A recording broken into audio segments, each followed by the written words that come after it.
سب سے بڑی فضیلت یہ ہے، میرے حضور علیہ الصلوۃ والسلام نے فرمایا الصائم فرحتان، کہ روزہ دار جب روزہ رکھتا ہے تو اللہ اس کو دو خوشیاں عطا فرماتے ہیں۔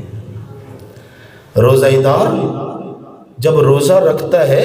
تو اللہ اس کو دو خوشیاں عطا فرماتے ہیں۔ عرض کی سونیاں وہ دو خوشیاں کون سی ہیں؟ میرے مصطفیٰ نے فرمایا پہلی خوشی،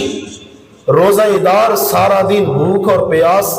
برداشت کرتے کرتے کرتے کرتے افطاری کے دسترخوان پہ جب بیٹھتا ہے اور مسجد قباء سے اللہ اکبر کی آواز آئے کہ روزہ دارو، اللہ نبی کے پیارو، روزہ افطار کر لو، یہ کھجور کا ٹکڑا اٹھا کر جب منہ میں رکھتا ہے تو خدا کی قسم اسے بڑی خوشی ہوتی ہے۔ ایک یہ خوشی اللہ نے عطا فرمائی روزہ داروں کو، اور دوسری خوشی میرے مصطفیٰ نے فرمایا اللہ اس وقت عطا فرمائیں گے قیامت کے دن جنت میں، جب اللہ پاک روزہ داروں کو اپنا دیدار خداوندی عطا فرمائیں گے۔ اور سب سے جنت کی بڑی نعمت، میں مسلم شریف پڑھ رہا